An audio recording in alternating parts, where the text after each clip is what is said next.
Imagine creating something that absolutely changes the world, but then the world turns on you because of that very creation. That was George Lucas. You know, he's been in the headlines recently talking about how he has moved past Star Wars. There's a recent interview where he's been talking about the Lucas Museum. It's been his pet project post-retirement from Hollywood, I guess. I'm retired. And because he's been making the rounds, we're seeing more of these quotes that we've seen in the past, but illustrating his own, I guess, aloofness, for lack of a better term, from the franchise that he created. And I want to talk about that today, but I want to talk about it from a perspective that you've come to expect from us here at Geeky Stoics. Because, how do you move past something like Star Wars? As someone who's on a YouTube channel talking about often Star Wars, it's really difficult to imagine a world where you've just moved beyond it, where it is no longer a factor in your life. But I actually think there's something from George's approach that we can learn. But to do that, we really have to understand the context, and that is really the burden of expectations that came with Star Wars as it grew from the original trilogy all the way through the prequels. Because you look at the original trilogy and it's mythic success and its impact on popular culture. There's never been and there never will be another film that changes the world in the way that Star Wars changed the world. And Lucas is the creator, and his own blood, sweat, and tears that came about bringing that original film particularly into existence showed and undeniably shaped who he was as a filmmaker as he began his work on the prequel trilogy. Because in a strange way, and this is Riley's take here, I think of Lucas as especially the prequel era Lucas, as a kind of prisoner of his own creation, a prisoner of his own success. And I think a lot of the criticisms that are levied against the prequels that come from a lack of creative collaboration that may have been there with the original trilogy, a more autonomous George Lucas, a filmmaker who would no longer be questioned or challenged by the people that he was partnered with creatively. I think some of those criticisms are fair. It also really shapes in a funny way our understanding of his desire for control over the process and control over the piece of art that he was trying to make. And that is the paradox of the prequels. I really do think, as a kid of the prequel generation, when I think of those films now, you really can see how George, really for the first time, had an unbridled, pure, individualistic, creative vision for those films. They are undeniably Lucasian, to use that word. But where there was vision, I do get the sense that there was also a kind of isolation. So there's this book, it's called The Secret History of Star Wars, and it chronicles the evolution of George Lucas as a filmmaker. And you gotta remember, he's a different guy. He's been through a rough divorce. Really two rough divorces, a divorce from Hollywood and an actual divorce from his wife of the time, Marcia Lucas. And I've always gotten the sense of a wounded creative who's been able to spend the better part of a decade in relative isolation out of the spotlight after the original trilogy. But that shapes his approach in a way that I think the isolation became a kind of Achilles heel for him in the creative process of bringing The Phantom Menace to life. There's a kind of purity there, but also we all know what's coming upon its initial release.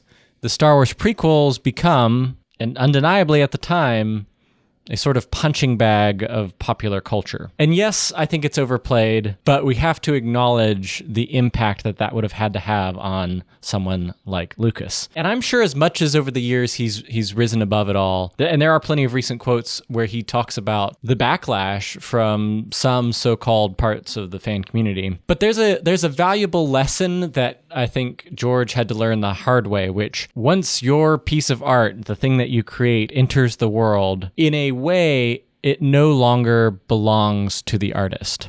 And that's not to say that it's not the thing he created. To me, Star Wars is definitionally George Lucas's story.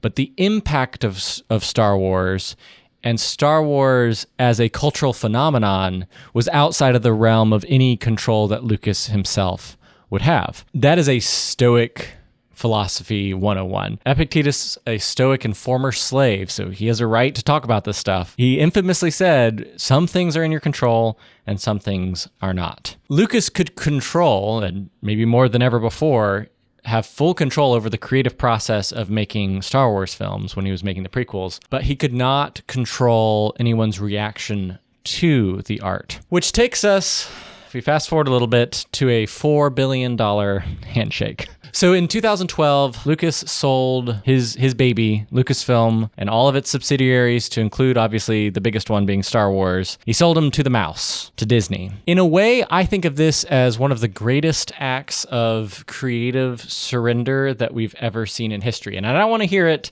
I know I've seen plenty of people spout off about how, of course, well, he made $4 billion. He actually donated the majority of the money that was received. Lucas didn't need the money from that sale. Lord knows he'd sold enough Ewok toys in the 80s for generational wealth beyond his lifetime. But no, seriously, like it is worth recognizing that this was not a financial transaction for him. I very much think, as we look back, this was George surrendering control of the legacy of the thing that he created. I can imagine a world where the joy was diminished from creating Star Wars. And that's hard as a huge Star Wars fan. That's really hard to admit, but it's also a deeply personal experience, because as much as we talk about Star Wars here on Geeky Stoics, like my personal creative legacy was spending the better part of a decade as a Star Wars podcaster. Like I hosted the Star Wars Report podcast for years.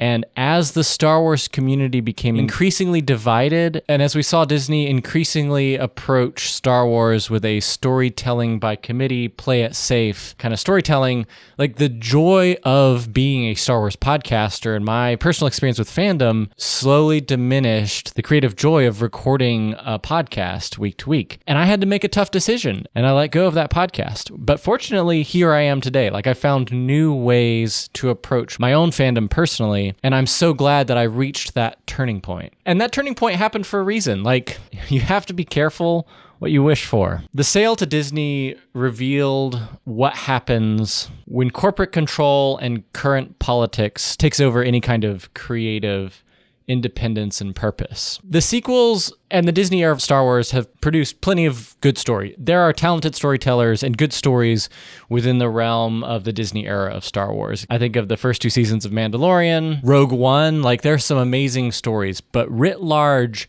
I think the biggest thing that the current era of Star Wars storytelling is lacking is heart. It's purpose. And the crazy irony is that I think many people in fandom, probably you watching this, might agree with that statement. And many have like lamented George missing from the creative process of Star Wars. George himself has lamented the state of Star Wars. He famously said in a 60 Minutes interview to Charlie Rose, you can see it. You can see how difficult it is for him to let go, the bitterness at what's become of the stories that he told. But back to the recent headlines, I think what George has realized as he's turned his creative energy towards his legacy and the creation of this modern art museum, he's showing he doesn't need any kind of vindication. He doesn't need to prove himself to anyone. He has accepted the contribution of his creative storytelling to the world, and he has turned it over, for better or for worse, to the next generation. This is a really good reminder, because if there's one thing I've learned from George Lucas, it's never go along with the wisdom of the crowd. Be true to you. Like, especially when I think of my pursuits as a creative person, like even this YouTube video, this YouTube channel, like I can put thought, I can put heart into what I want to say to you and how I outline the videos and all the production, sound, video editing. Like I can put my heart and soul into that process. But once you click upload, it's out in the world. And that's okay. It's much more important to be a creator. And I'm not just talking about YouTube videos or TikTok reels.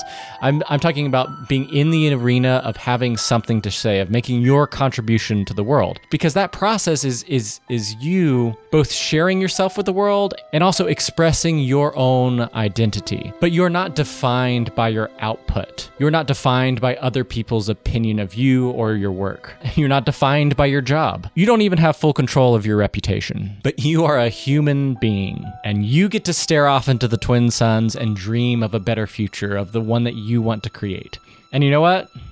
I know that's what George Lucas is doing. May the force be with you.